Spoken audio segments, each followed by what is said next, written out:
Hello guys, எல்லாருக்கும் வணக்கம். So இந்த வீடியோ என்ன பார்க்க போகணுன்னு பார்த்தீங்கன்னா மாடு கன்று போட்டதுலேருந்து அந்த கன்றுக்குட்டியை சின்னதுலேருந்து நல்லா ஓரளவுக்கு வளர வரைக்கும் என்னென்ன பண்ணணும், எப்படி எப்படி பராமரிக்கணும்னு பார்த்தீங்கன்னா இந்த வீடியோவில் சொல்ல போகிறேன். வாங்க வீடியோக்குள்ளே போயிடலாம்.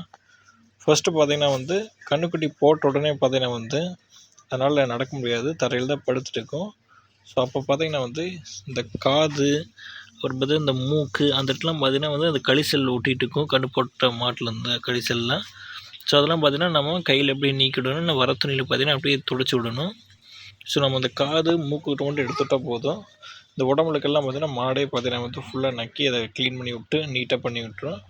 ஸோ மாடு கன்று போட்டோம்னா அந்த கன்று பார்த்திங்கன்னா அப்போயே டக்குன்னு எந்திரிக்காது, அதுக்கு கொஞ்சம் நேரம் ஆகும். அதுக்கப்புறம் பார்த்திங்கன்னா அது எந்திரிச்சோடனே பார்த்திங்கன்னா அதுக்கு தேவையான பாலை பார்த்திங்கன்னா நம்ம கொடுக்கணும். அந்த கன்றுக்குட்டினால் கரெக்டாக அந்த காம்பை பார்த்திங்கன்னா கரெக்டாக கண்டுபிடிச்சி அதனால் பால் குடிக்க முடியாது. கொஞ்சம் கன்றுக்குட்டி கொஞ்சம் கொண்டு போய் பக்கத்தில் விட்டால் பார்த்திங்கன்னா அதுவே பார்த்திங்கன்னா அந்த சப்பி குடிச்சிக்கும். ஸோ முதல் நாள் பார்த்திங்கன்னா மாட்டு பால் பார்த்திங்கன்னா பாலாகவே வராது, சீம் பாலாக வரும். ஸோ அந்த சீம் பால் பார்த்திங்கன்னா மொத்தமாக நாமளும் எடுக்காமல் அதில் அட்லீஸ்ட் பார்த்திங்கன்னா பாதியாவது பார்த்திங்கன்னா கன்றுக்குட்டிக்கு கொடுக்கணும். அப்போ தான் பார்த்திங்கன்னா கன்றுக்குட்டி பார்த்திங்கன்னா நல்லாவே வளரும். இல்லைன்னா பார்த்திங்கன்னா ஒல்லியாகவே நொஞ்சனாகவே இருக்கும். ஸோ சீம் பாலுங்கிறது பார்த்திங்கன்னா முதல் நாள் ஒரு 2 நாள் மட்டும்தான் சீம் பால் கிடைக்கும். அது பார்த்திங்கன்னா கன்றுக்குட்டி கண்டிப்பாக கொடுத்துடணும்.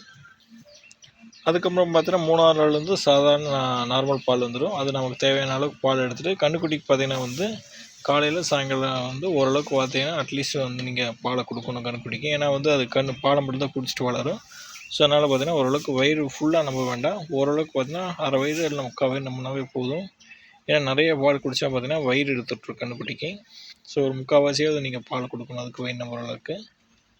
அப்புறம் 10ஆவது நாள்லேருந்து பார்த்திங்கன்னா கடையிலேயே பார்த்திங்கன்னா ஸ்டார்டர் ஃபீடு விற்பாங்க மாட்டுக்கு. அதாவது ஸ்டார்டர் ஃபீடுன்னு பார்த்திங்கன்னா ரொம்ப சின்ன சின்னதாக இருக்குது அந்த தீவனங்கள். இப்போ இதெல்லாம் பெருசாக இருக்குது பார்த்திங்களா, அது கடிச்சு சாப்பிட முடியாது. ஸ்டார்டருங்கிறது ரொம்ப பொடி பொடியாக இருக்கும். அதை பார்த்திங்கன்னா ஈஸியாக பார்த்திங்கன்னா அது கடிக்க கூட வேண்டாம், எடுத்து வாயில் வச்சு முழுங்கினாவே போதும், டக்குன்னு அந்த கன்றுக்குட்டிக்கு வாயில் போயிடும். அது வாங்கி கொடுங்க.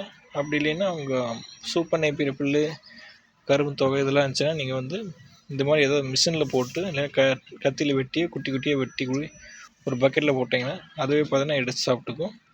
அது பார்த்திங்கன்னா ஒரு 10லேருந்து 15 நாளுக்கு அப்புறம் பார்த்திங்கன்னா அது கொடுக்க ஆரம்பிச்சுங்க. அது பார்த்திங்கன்னா மொத்தமாக சாப்பிடாது, கொஞ்சம் கொஞ்சமாக அப்படியே பழக ஆரம்பித்து ஒரு மாதத்துக்குள்ளே பார்த்திங்கன்னா பழகிடு எப்படி சாப்பிட்றாங்கிறத.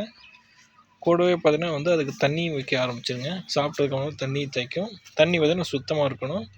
கூடவே பார்த்திங்கன்னா நீங்கள் தவிடு இல்லை மாட்டு தீவனத்தை கொஞ்சம் நல்லாவே கலந்து வச்சுட்டா, தண்ணி நிறைய ஊற்றாமல் கொஞ்சம் கெட்டியாக வச்சுட்டிங்கன்னா அது குடிச்சிட்டு அது நல்லா சாப்பிட்டா அது கொஞ்சம் இன்னும் நல்லா சத்து கிடைக்கும்.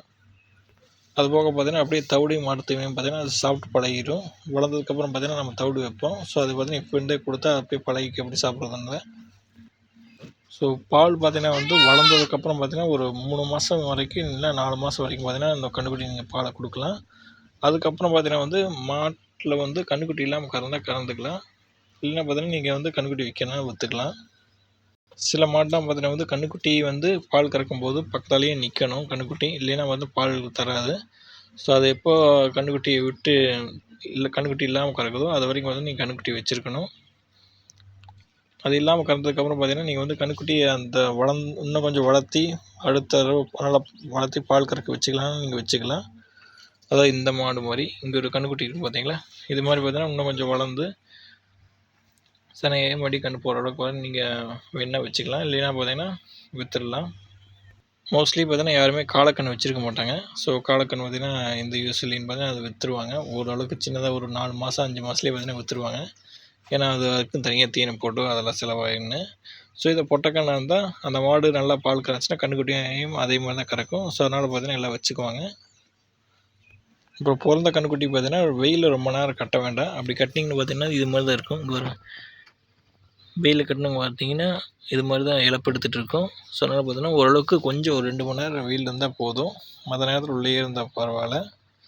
அதுக்கப்புறம் பார்த்திங்கன்னா அதோட மெடிசன் பார்த்திங்கன்னா குடல் புழு மருந்து ஓரளவு கன்றுக்குட்டி வளர்ந்ததுக்கப்புறம் ஒரு 2 மாதம் 3 மாதம் அப்புறம் பார்த்திங்கன்னா நீங்கள் புழு மருந்து கொடுக்க ஆரம்பிச்சிடலாம். புழு மருந்து பார்த்திங்கன்னா டாக்டர் எவ்வளோ எம்எல் சொல்கிறாங்களோ அந்த அளவுக்கு தான் கொடுக்கணும். அதுக்கு மேலே கொடுத்தா பார்த்திங்கன்னா வயிறு எடுத்துவிட்டுரும். இங்கே வருங்க அந்த போகிற தள்ளிட்டுங்க. நெக்ஸ்ட்டு பார்த்தீங்கன்னா ஓரளவுக்கு வளர்ந்ததுக்கப்புறம் ஸ்டார்டர் ஃபீடை விட்டுட்டு நீங்கள் இது மாதிரி வைக்கோலோ இல்லாமல் மாட்டுக்கு எப்படி தீனி கொடுக்கணும் அதே மாதிரி நீங்கள் கொடுத்துடலாம். அது சாப்பிட்டு பழக ஆரம்பிச்சிடும். நல்லா பெரிய கன்றுக்குட்டி ஆகிற வரைக்கும் பார்த்தீங்கன்னா நீங்கள் அந்த மூக்கனை குத்த வேண்டாம். மூக்கன்னு பார்த்தீங்கன்னா அந்த மூக்கில் பார்த்தீங்கன்னா கயிற்றை விட்டு கட்டியிருப்பாங்க. ஸோ அதாவது இந்த மாட்டுக்கு மாதிரி. அப்போ தான் பார்த்தீங்கன்னா மாடு இழுத்த நிற்கும், இல்லைன்னா பார்த்தீங்கன்னா நம்மளை இடிச்சு தள்ளிட்டு ஓடிடும். ஸோ இந்த கன்றுக்குட்டி பார்த்தீங்கன்னா இன்னும் வளரல, அந்தளவுக்கு சத்து இல்லை, நம்மளை இழுக்காது. ஸோ அதை வளர்ந்து நம்மளை இழுக்கிற வரைக்கும் பார்த்தீங்கன்னா பார்த்துட்டு ஒரு எப்போச்சும் ஒரு 6 மாதம் கழிச்சு பார்த்தீங்கன்னா வந்து நம்ம கொஞ்சம் நிறைய ஸ்ட்ரென்த் வந்துடும். அப்போ பார்த்தீங்கன்னா நம்ம கண்ட்ரோலுக்கு வராது. அப்போ மட்டும் பார்த்தீங்கன்னா வந்து மூக்கணம் வந்து போடணும். அதுக்கப்புறம் கன்றுக்குட்டி வந்து பார்த்தீங்கன்னா வந்து நீங்கள் பிறந்ததுக்கப்புறம் பார்த்தீங்கன்னா அந்த 1 மாதத்தில் பார்த்தீங்கன்னா கொஞ்சம் நல்லா பார்த்துக்கணும்.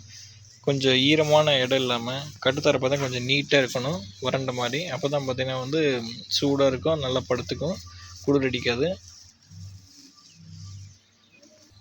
மழை பெய்யும் பார்த்திங்கன்னா வந்து சாலைக்குள்ளேயோ செட்டுக்குள்ளேயோ பார்த்தீங்கன்னா உள்ளே இருக்கணும், இல்லை மரத்துக்கடியாவது இருக்கணும். ஸோ இவ்வளோ தான் பார்த்தீங்கன்னா வந்து பிறந்த கன்றுக்குட்டி பார்த்தீங்கன்னா கொஞ்சம் ஓரளவுக்கு வளர வரைக்கும் பார்த்துக்க வேண்டிய வழிமுறைகள். ஸோ நம்ம நெக்ஸ்ட் வீடியோவில் பார்க்கலாம் இன்னும் நல்ல கண்டென்ட்டோட. பாய்.